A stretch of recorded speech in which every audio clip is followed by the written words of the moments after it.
Hello and welcome to Patrick's Models and Transport. So, this evening we're going to have a look at a model plane.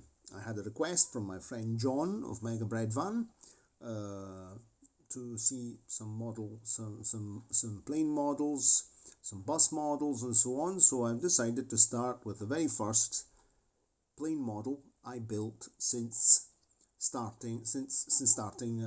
going back into modeling in 2021, because I returned to this hobby after over probably nearly 30-year break, more or less, nearly 27-year break or 28-year break in 2021.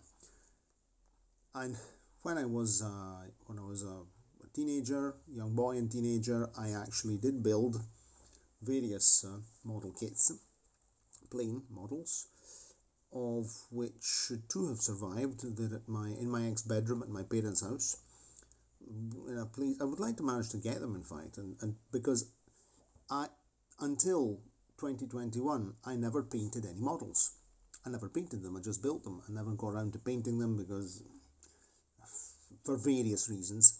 And in 2021, when I came back to the hobby, I decided to begin doing things properly and painting them. And but we'll talk about that in another video. And anyway, so over there I have a SOP with Pup, a Focke-Wulf Mark II, the one with the V engine that survived, and a quad gun tractor, Canadian military pattern quad gun tractor, which is the very last model I built in summer 93, I think it was. I can't remember anyway. Okay, but I'm rambling on. I'm wasting time. Let's talk about this model. This is a particular model by Zvezda. It's particular because it's very, very small. It's 1/144 scale. So 1/144, that's really small. And this series of very small models that Zvezda produces, a Russian company Zvezda, they're actually used as markers, place markers in a sort of strategy game. It's very popular over there. And in fact, it says here, card for wargame can be downloaded from the website www.artoftactic.ru. So this is this board game called Art of Tactic. It's like Risk, probably. I don't know anything about it, but I've read about it on the boxes. And but these are very, very nice small models, especially for a person like me who has space issues. So, for example, even a 172 scale model plane would take up quite a lot of place. But there are going to be some changes around here, I know, in future. So that's and anyway. So that's it. So let's have a look at the model. It's very, very small, really very small, very diminutive. I'm trying to see if the camera is focusing.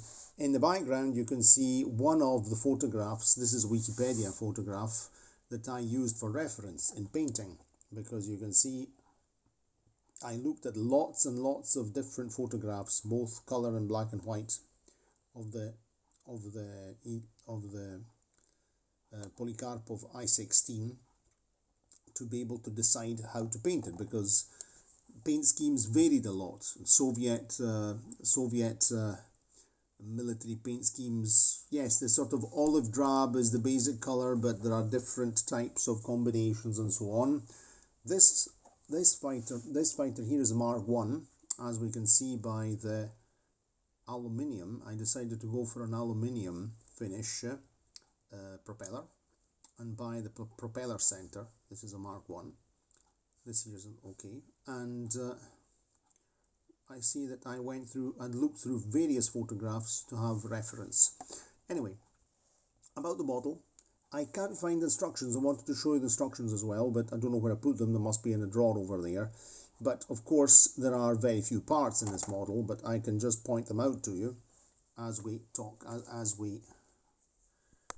Let's see if we can manage to make it focus. Because it's focusing on the computer screen. Let's just fold that down out of the road and forget about that. Okay, right, perfect. Right, now we can actually see the plane and not the photo on the computer. Right, so the parts that are the fuselage, let me see if I remember well. So practically, if I don't remember badly, the main body and fuselage was one part. And yes, it was sort of fuselage and wings, 1, 2, propeller, undercarriage. So very, very few parts, really very few parts, but very well detailed. If you look carefully, I'm trying to get close, as close as possible, so that you can see that the plane is really very well detailed. The molding, and this is a very, very fine and small molding. It's really a very small, very well detailed model. The pilot, you can even see the pilot there with his leather flying suit and leather flying helmet and small windscreen.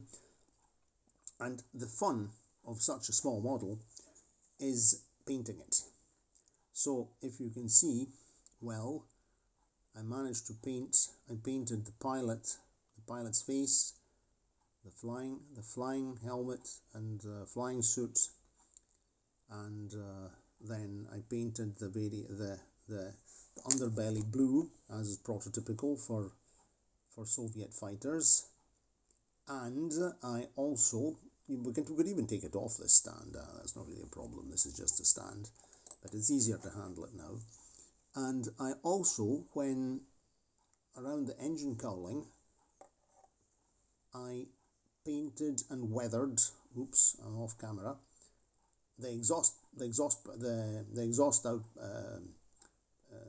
pipes where the exhaust comes out of the engine, of the radial engine, and I painted them black and also weathered them. As you can see, sort of streaked, because of course the radial engine very often loses oil and things like that, and so I gave it a sort of weathered look. I don't know what you can see. Anyway, this is a really very, very interesting small model, and it was really good fun to build. Good fun to build and very good fun to paint as well. Mentioning painting, I used Vallejo acrylic paint as usual.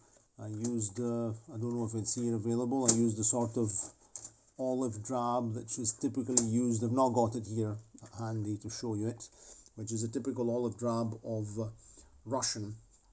I'll show you it in the next presentation of a Russian, Soviet kit. And but this olive drab is slightly darker than what would be prototypical for the Soviet vehicles and planes. So I always add a spot of yellow to make it a little bit lighter. Now, being an aeroplane, by looking at all the photographs, the aeroplanes were painted gloss. So when I finished building the model, when I finished painting the model, I gave it an overall coat of gloss finishing varnish, still by Vallejo, to give it that kind of shiny finish, which I don't do on the other vehicles. I leave the other vehicles matte.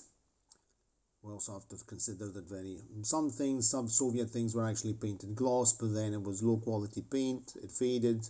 So generally for military vehicles I opt for a matte. Or sometimes I might do a semi-matte finish on certain parts which prototypically were semi-gloss, or gloss that then faded into a sort of semi-gloss, like wheels, wheel discs, headlamps and the like. So anyway, this is our small I-16. It was already a small fighter in real life. About the history, I'm not going to, of course, the history, you can find all the information on this plane. The Polikarpov I-16 was the very first low-wing fighter plane with fully retractable undercarriage to enter service. It entered service in 1934. It took part in the Spanish Civil War, fighting for the Republican side. It then fought in the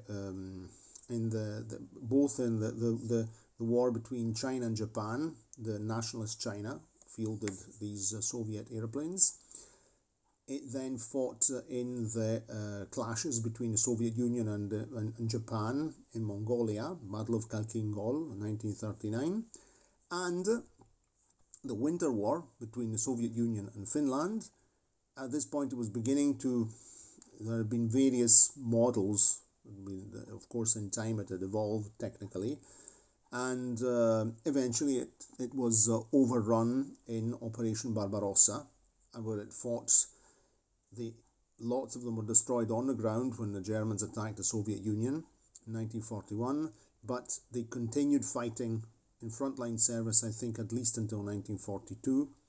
Eventually, they were relegated to second line units, ground attack, and so on. It was officially withdrawn by the Soviet Air Force in 1945, so it continued serving in secondary theatres, in particular in the operations in Iran, in Persia, a joint occupation of Iran and Persia by Persia, by the Soviet Union and the British, etc., etc. So a plane with a long history and a long service life, and it remained in Spanish service until 1953, because the Polikarpov I-16s that survived the Spanish Civil War, that were in Republican service, were then, of course, taken over by the nationalists who won the war, Franco's nationalists, and they were kept in service until 1953. Of course, we know that Franco's Spain did not join World War II. They kept out of it because the country was in tatters after a very long and horrible civil war. Okay, so that was a little history lesson. I like history. I enjoy history. I've always been one of my major interests since I was a schoolboy. Anyway, so that's our Polikarpov. I gave it fin number 5.